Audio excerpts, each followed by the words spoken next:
Je ne sais pas si la personne est là pour filer.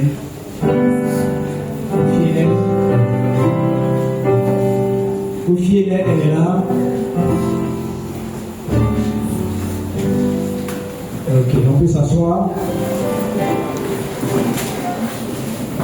On peut s'asseoir. Vous savez pourquoi on a pris ce temps-là? Parce que quand le choix du berger s'est porté sur moi pour conduire ce temps de ce jour, il y a quelqu'un qui allait de façon spirituelle me menacer pour dire que je ne dois pas parler de lui ici. Et je lui ai dit, je parlerai de toi. Non seulement pendant que je me réveille, je parlerai de toi, je parlerai de tes œuvres, je mettrai tes œuvres à nu, de sorte à ce que tu sois dévoilé ou que tu n'aies plus d'autorité dans la vie des enfants de Dieu. Amen. Amen. C'est pourquoi il était bon d'assainir l'atmosphère spirituelle. Parce que je ne sais pas qui veut, ou du moins qui, dont l'esprit malsain, satanique, ne veut pas qu'il soit affranchi, ne veut pas qu'il soit libéré. C'est pourquoi il vient s'en prendre à ma pauvre personne. Or, ce qu'il ignore, c'est que le Seigneur dit, parce que moi je crois en Jésus-Christ qui est son Fils, alors depuis l'origine des temps, je suis vainqueur. Vainqueur du monde de Satan et de ses œuvres. Donc, soyons-en rassurés, il ne pourra rien faire à qui que ce soit ici, parce que son partage là, c'est l'échec au pied de la croix de Jésus. Amen. Amen. Amen. Et donc, nous sommes dans le séminaire qui nous parle de la mission du Saint-Esprit et de ses manifestations. Nous avons commencé déjà par voir la personne du Saint-Esprit. Nous avons vu les qualités du Saint-Esprit. Nous avons vu également les symboles du Saint-Esprit. Nous avons vu les appellations du Saint-Esprit. Et nous sommes entrés comme par une phase de transition. Le Saint-Esprit, notre avantage, qui a été développé par notre frère Tossou Fréjus. Et nous avons été énormément enrichis par ses connaissances. Comme quoi il faut laisser les fruits de l'Esprit Saint en Galates 5, verset 22 se développer en nous, dont le résumé est l'amour. L'amour, la charité. Amen. Et le dimanche passé, nous sommes entrés dans cette phase-là qui nous fait aborder la manifestation des esprits, ou encore les dons du Saint-Esprit. Amen.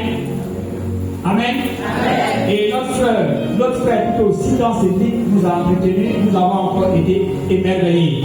Aujourd'hui, la lourde tâche me revient de pouvoir nous parler encore d'une classe de dons ou encore de charisme du Saint-Esprit. Le dimanche passé, c'était les paroles. Ok? Il nous a parlé de la prophétie. Il nous a parlé du parler en langue, de l'interprétation, n'est-ce pas? Ok? Aujourd'hui, nous allons aborder les charismes de révélation. Amen. Parmi ceux-là, il y en a 3. Il y a le discernement des esprits, il y a la parole de sagesse et il y a la parole de connaissance. Amen. Et donc, c'est ce que nous allons faire fort de décortiquer aujourd'hui.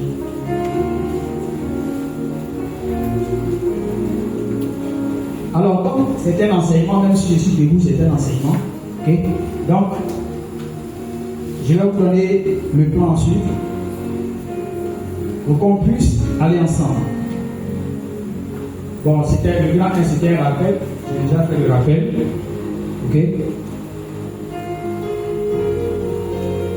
Le grand donc est calice de révélation. Et j'ai commencé par citer ces calices-là. Mais ce que nous devons savoir, c'est que tous ces calices-là, comme le nom le dit, c'est la révélation. Et ces révélations ne viennent d'ailleurs que du Saint-Esprit. Si ça vient d'ailleurs, c'est que ce n'est pas ce dont je parle. Amen. Amen. Amen. Donc, on va dire quoi? Quelques petites définitions. Ok? Il s'agit donc en matière de calice de révélation d'informations surnaturelles révélées par Dieu. Okay? Et ça nous permet de comprendre la volonté de Dieu, de comprendre la volonté du Christ. Amen. Et comme je l'ai dit tantôt, tout ça, nous sommes dans le cadre du Saint-Esprit, donc c'est le Saint-Esprit qui nous inspire. Amen. Ok? Ce n'est pas quelqu'un d'autre. Donc ce sont des renseignements qui sont donnés à une personne et sur un sujet que lui-même, c'est-à-dire de lui-même, il ne peut pas connaître. Amen. De toi-même là, tu ne peux pas connaître. Là, si tu pouvais connaître, ça ne sera plus une révélation. Ce n'est pas une connaissance que tu viens prendre dans un livre et puis tu avances. Ce n'est pas de ça qu'il est question. C'est aussi des dons qui sont donnés à un croyant afin de lui permettre de prier plus efficacement ou d'aider quelqu'un dans le besoin. Ok? Aider quelqu'un dans le besoin, comme je l'ai dit, hein? Quelqu'un allait, je ne vous décris pas la forme sur laquelle la personne est venue, mais il ne faut pas parler de moi. Ok? Si je n'avais pas cette révélation, certainement que je serais venu comme ça, puis j'allais commencer, j'allais dire tout bonnement, sans savoir où partir, que faire. Mais comme le Seigneur lui-même me révèle, alors il a permis cette grâce-là. Amen. Et j'ai demandé si Kofi elle était là, elle n'est pas là, donc je ne peux pas dire pourquoi. Si elle était là, je l'ai dit pourquoi, pendant qu'elle-même, elle n'est pas là, et pendant qu'on ne s'est pas encore vu, le Seigneur a un message pour elle. Amen. Et donc, ceci étant dit, je vais commencer par celui qui paraît un peu plus complexe, hein, selon le schéma que j'ai reçu. Ok? Il y a le discernement des esprits. Amen. C'est tellement vaste que si on veut en parler, on ne va pas quitter ici aujourd'hui. Mais je vais me faire fort d'être le plus bref possible. Parce que les membres du noyau ont peur quand je prends le micro. Ils se disent qu'on va partir jusqu'à 20h. Ouais, voilà. Mais je vais me faire fort d'être concis. Parce qu'après, il faut aller dire il y a encore un autre curé qui a perdu sa mère biologique. Ceux qui parlent français vont dire sa génitrice, c'est-à-dire celle qui l'a accouché, nous qui ne parlons pas français. Amen. Et donc, ce que nous devons savoir, avant même d'aborder le discernement des esprits, c'est qu'il y a ce qu'on appelle le discernement lui-même. Ok? Et le discernement, il y en a de trois types. Il y a le discernement qu'on appelle le sens du commun, c'est-à-dire ce que tout le monde a. Là, on n'a pas besoin d'être chrétien pour avoir ce discernement-là. Amen. Hein? Moi, j'étais tout petit quand je partais à Korogo et que ma grand-mère, à chaque mois que je venais en vacances, je devais repartir, elle me disait mon fils ou encore mon petit-fils, où tu vas là? Va chercher une femme de quelqu'un. Il ne faut pas voler. Il faut respecter. Donc, toi, tu es en train d'aller comme ça. Ton fils, tu dois savoir que ce n'est pas bon. Amen. Il y a la culture. La culture dit ça, c'est pas bon. Donc, sur la base de la culture, tu sais ce qui est bon, tu sais ce qui n'est pas bon. Ok? Donc, ce discernement-là, il est au premier niveau. Et puis, pour nous les chrétiens, il y a ce qu'on appelle le discernement doctrinal. Amen. Nous, là, on souffre. Vous voyez, chrétien catholique. On n'a pas le discernement. Ça dit qu'on ne sait pas ce que l'Église, on ne sait pas ce que l'Église nous enseigne, donc on fait n'importe quoi. Exemple, quelqu'un va me donner un exemple de n'importe quoi. J'insiste le mot, parce que ça, on fait n'importe quoi. Quelqu'un me donne un exemple. Qu'est-ce qu'on fait dans l'église qu'on ne doit pas faire? Comment? Ok. Ce matin, j'ai fait un enseignement dessus. C'est péché mortel. L'église nous enseigne. Ok? Voilà. Quoi d'autre? Bon, l'adultère, je vais dire ça, c'est du sens du commun d'ailleurs. Mais ce dont je parle ici, c'est quoi? Regardez un peu l'église. Regardez la grotte. Où est ce qui se passe là-bas? Vous voyez, non? Qu'est-ce qui se passe à la grotte? Hein? Comment? Idolâtre. On s'en gratté l'orteil là. Il dit c'est la Vierge Marie qui est là et puis on s'en va avec ça dans notre maison. On s'en va mettre dans l'eau et puis on asperge la maison. Chrétien catholique, on va quitter dans ça. Amen. Si tu ne connais pas, même si tu lis la Bible, comme le mec éthiopien qui ne comprend pas, mais qui, à force de lire, a touché le cœur de Dieu, de sorte à ce qu'il dépêche quelqu'un pour aller lui expliquer et le baptiser. Demande. Les différents responsables sont là. Les prêtres sont là. Ok? À la catéchèse, on va dire les catéchistes sont là, les animateurs de catéchèse sont là. Demandez. Des gens qui viennent communier parce qu'ils sont baptisés, confirmés, mais qui vivent en concubinage. J'ai été écœuré. Bon, j'ai vu ça à la catéchèse, ça ne m'a pas trop choqué parce que là, on a la catéchèse. Mais dans un groupe comme le Renouveau, j'ai vu, ça m'a choqué. Dès que ton cœur commence à faire tic, Dagobert, il y a Dagobert, il faut arrêter de communier. Parce que la parole dit, tu vas communier à ta propre condamnation. C'est ça. Amen. Donc, il y a beaucoup de choses comme ça. Et puis, il y a le discernement qui est appelé le discernement spirituel. Là. Qui donne ce discernement-là? Comment? Qui donne? Comment? Qui donne ce discernement-là? On dit discernement spirituel. Donc, ça devait couler. C'est le Saint-Esprit. À ce niveau, je marque une pause. Tous les discernements spirituels ne sont pas forcément du Saint-Esprit. Parce qu'il y a l'imitateur par excellence, Satan, qui lui aussi apporte des discernements. Ok? Il y en a, quand ils veulent faire des discernements là, faut pas quelqu'un va me gêner, faut pas quelqu'un va me déranger. Il va chercher à faire le vide dans sa tête. Ça, c'est de la sorcellerie. C'est du mysticisme.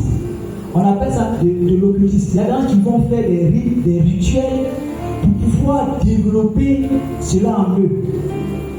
Avec des sacrifices qui ne valent pas la peine. Jusqu'à même à faire des sacrifices humains. Parce que je veux être clairvoyant. Je veux deviner ou encore dire l'avenir. Pour pouvoir avoir de l'argent. Maman, Yago. Okay. Donc, le discernement spirituel dont il est question ici, là, dont nous parlons ici, c'est le discernement qui est communiqué par le Saint-Esprit. Amen. Amen. Amen. Quelqu'un va me prendre ce passage-là. Romains 12, versets 1 à 2. Romains 12, versets 1 à 2.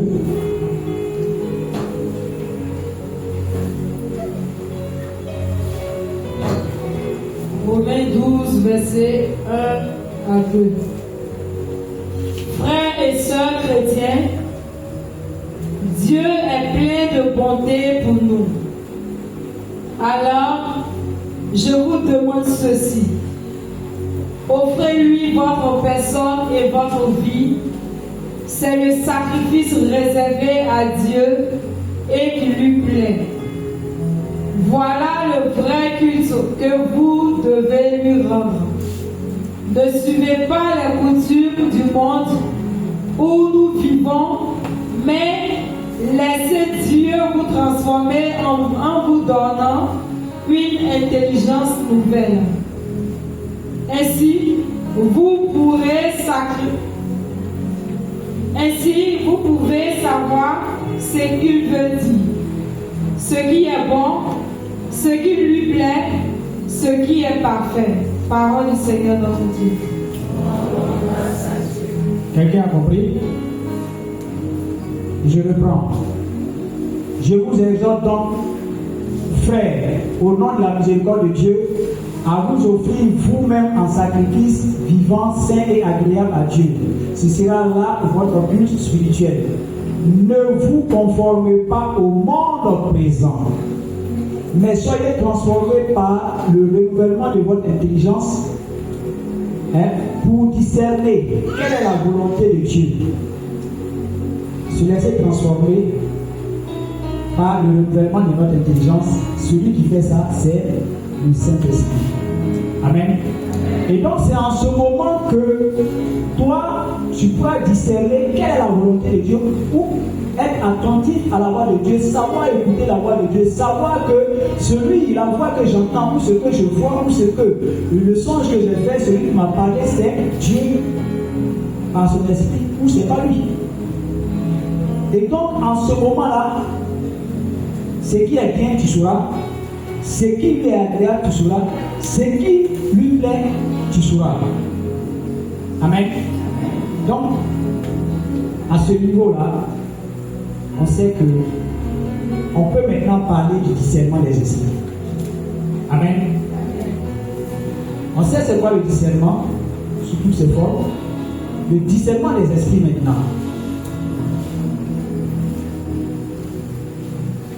Évidemment, c'est toujours inspiré par le Saint-Esprit.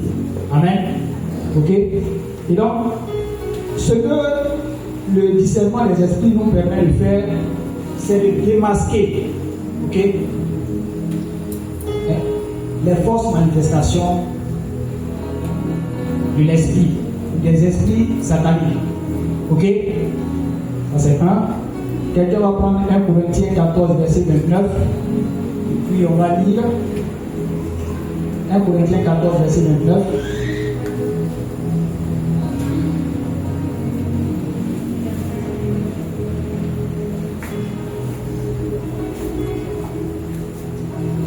Corinthiens 14, verset 29.